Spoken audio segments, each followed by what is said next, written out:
Trop souvent stigmatisées, les prostituées ont généralement une image de victime.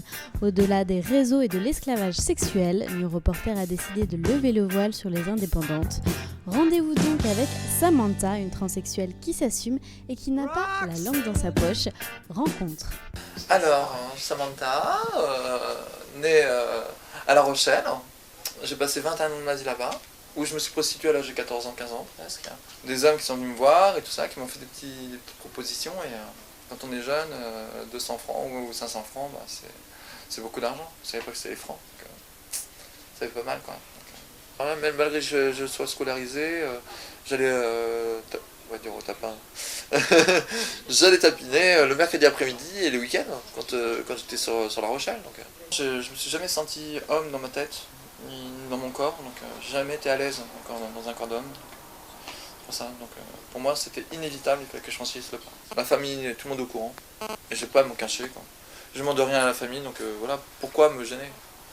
Pourquoi vivre ma joie et puis mon bien-être quoi? C'est parce que c'est un bien-être.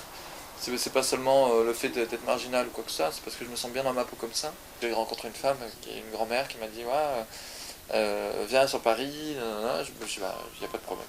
Je dis bah septembre, je pars. Et au mois de septembre, je suis parti, j'ai franchi le pas avec l'argent que j'ai gagné. J'ai loué une chambre de bonne, je suis arrivé à Paris et direct, ça s'est fait dans l'immédiat. Je travaillais dans un bar qui s'appelait le Phoenix Bar dans le Marais.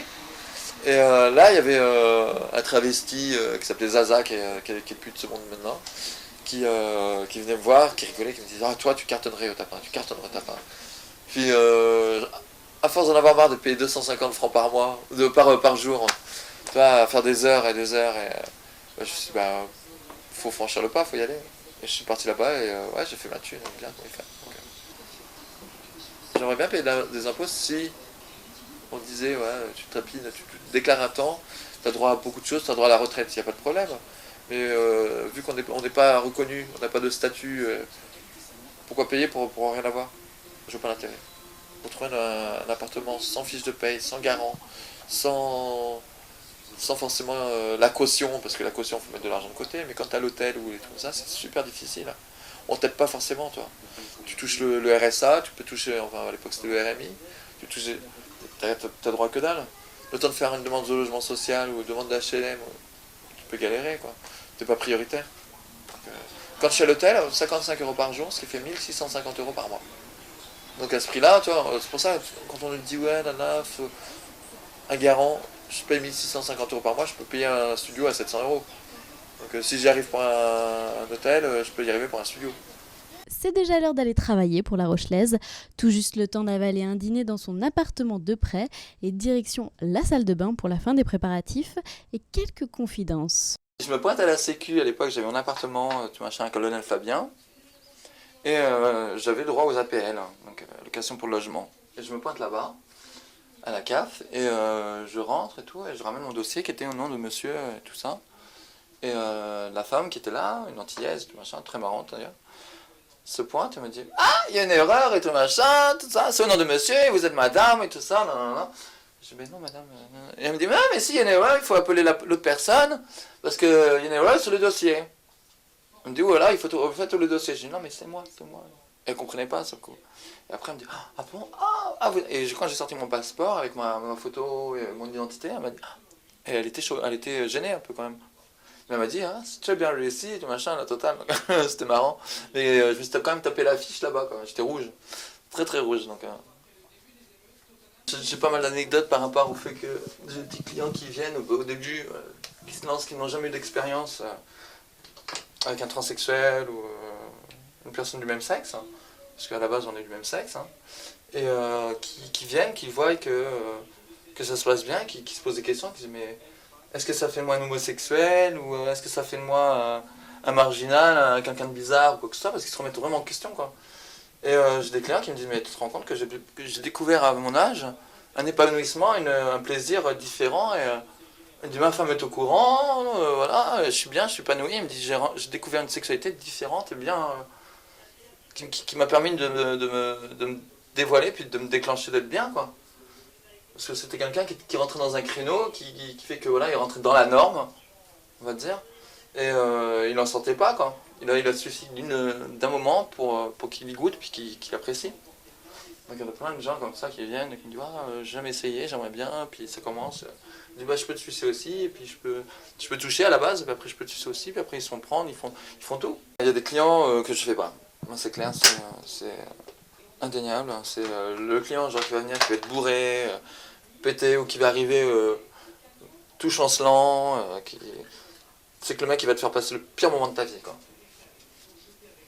Il y en a qui viennent, qui sont bourrés, ou qui sont sales. On dit qu'ils n'ont pas pris leur douche depuis 3 jours. Ils sont dégueulasses, ils se ramènent et tout. Ils disent ouais, vas-y, fais-moi une pub, t'es là pour ça. Alors que je leur dis, mais tu sais quoi, t'as même pas le respect de toi-même, t'as le respect de personne. Et c'est pas parce que je suis prostituée que je suis dégueulasse, que je suis une poubelle ou quoi que ce soit. Je suis plus propre qu'eux. Donc non, je vois pas le. C'est la bêtise. Hein, c'est le roi des cons qui se pointent, hein, qui viennent, qui sont bourrés, qui sortent du travail, qui arrivent dégueulasses, ils ont les couilles qui collent au caleçon, et après ça dit oh, ouais, moi j'ai des femmes, j'en ai tous les jours si je veux. Bah va t'aver la bite déjà avant, et après tu me parleras, c'est des gros dégueulasses comme toi, mais même pas ils viennent dans mon lit quoi. Qui dit ouais non, sans capote et tout, je mets, moi c'est je te rends ton argent, et désolé c'est pas possible. Il n'y a pas de sans capote. Ces mecs là ils vont partout, ils vont voir partout, et c'est des nids à maladie, et après ils vont dire oh c'est des putes qui sont malades et tout, alors que c'est eux. Ça baisse dans les caves, ça fait des tournantes. Dans les caves, il fait noir. Hein. Et ça baisse sans capote, ça baisse avec le voisin, ça baisse avec le cousin, ça baisse avec n'importe qui. Et après, ils vont te faire des styles, ouais, c'est des putes qui ont le sida, alors que c'est eux qui repassent la maladie à tout le monde. Donc non, c'est... Moi, j'ai vu plein de mecs arriver, des jeunes, hein, et je les ai vus au début tout mignons, tout beaux, tout beau. Et après, le revoir 5 ans après, tu vois, les joues creuses, le machin, tu vois, il y a un problème là. Le mec, il perd son pantalon, je dis waouh. Je suis une fille maquillée qui passe sa vie à traîner dans les rues de mon cerveau. Oh, je suis une fille à moitié nue qui ne s'imagine pas être vue dans les rues. Appelle-moi Samantha. Il y a des règles, tu respectes les anciennes, tu respectes... Voilà, tu t'installes pas comme ça, ouais, c'est moi qui arrive, je travaille et je fais mes prix. Non, il y a un tarif syndical, c'est 20 la plus 30 l'amour. Tu prends plus si tu peux prendre plus, et c'est tout, basta. Mais t'en as plein qui cassent les prix, il y en a plein qui baissent parce que elles ont refait de partout. Hein. Ça monte à 20 € la baisse, ça fait tout. Ben, j'attends, sans capote, faut arrêter. Parce que nous, après, on en pâtit et ça nous simple morale, ça nous bouffe le travail. Donc, ouais, il y a eu du harcèlement policier, du genre passer comme s'ils n'avaient rien d'autre à faire et les harceler, rester, insister. Ou contrôle abusif, hein. C'est-à-dire contrôle des papiers. On te vide le sac à main, on te déverse tout par terre. Et on vient de contrôler comme ça 3 fois dans la nuit. Ou des ramassages, des bons ramassages. Je me suis fait ramasser moi en octobre 2010. Ils nous en ont ramassé 25 dans un bus, les cars de police.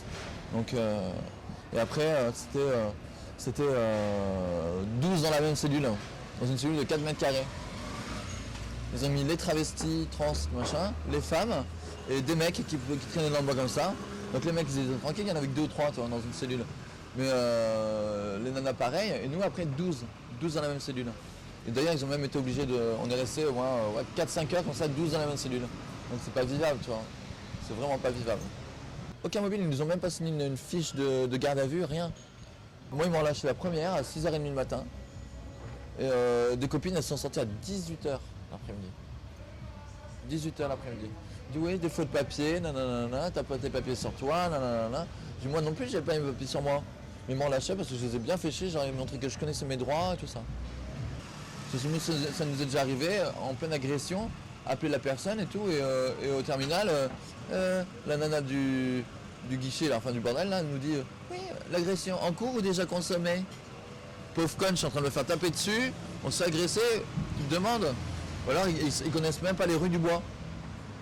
Tu dis route de la Porte Dauphine à la Porte des Sablons, ça se trouve vers où? Hein?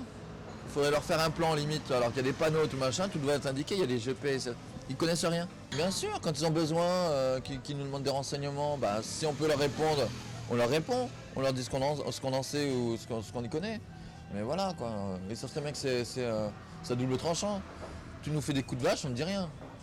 Non, on ne te renseigne pas. Par exemple, s'il y a des réseaux pédophiles, on ferme à notre gueule. Bien que ça ne nous plaise pas, mais voilà, on ferme à notre gueule. Viens nous faire chier et tu n'auras rien du tout. Il y a des inspecteurs, il y a des gardiens de la paix, enfin des gens qui sont adorables. Ils viennent, ils ont l'art et la manière, tu vois, de nous parler, de nous demander, ils nous respectent. Mademoiselle, c'est pas, ouais, monsieur. Pourquoi monsieur, tu vois quoi là? Ouais, mais sur tes papiers c'est marqué monsieur, tu sais, on nous le rappelle bien. Juste pour provoquer, pour nous faire chier. La dernière fois, j'étais rue Le Pic et tout machin, il y a 3 flics de merde en vélo. Ils sont passés. Oui monsieur, veuillez vous calmer. J'ai qu'est-ce qu'il y a mademoiselle? Alors que c'était un mec, tu vois. Je dis ouais, je suis pas une mademoiselle, bah, moi je me considère pas comme monsieur. Donc déjà ce que vous êtes en train de faire c'est de l'homophobie. On voit des réseaux roumains, des réseaux de tout pays qui viennent, qui débarquent, qui arrivent, qui placent des filles. J'ai même vu une rebeu là en ce moment qui travaille à Porte-Dauphine, qui faisait chez tout le monde. On a prévenu la police, on a prévenu la BRP, la brigade de répression du proxénétisme, on a prévenu les commissariats. Jamais rien n'a été fait. On a dit aux flics, on leur a donné le nom, la désignation, tout, on leur a tout dit. On leur a dit voilà, ils dealent de la cam, ils vendent la cam, ils mettent les filles sous cam. Une fois qu'elles sont dépendantes de ça, il leur prend le pognon, machin, la totale. Dès qu'elles ont fait un client, il prend le pognon. C'est quoi ça? Après on va dire oui, la police fait son travail. Bah, pas dans tous les cas. Dans tous les cas, non. Et on leur a dit, ça fait 3 mois qu'on balance à la BRP, on leur dit, t'appelles, ça c'est un coup d'épée dans l'eau. Faut arrêter. Qu'on ne nous dise pas après qu'on n'y met pas d'une autre. Non, nous on aimerait bien que tout se passe bien dans les règles de l'art, les traditionnels, tranquille. Oui, mais ce travail-là, c'est de l'esclavagisme sexuel. Non, on n'en veut pas. Appelle-moi Samantha.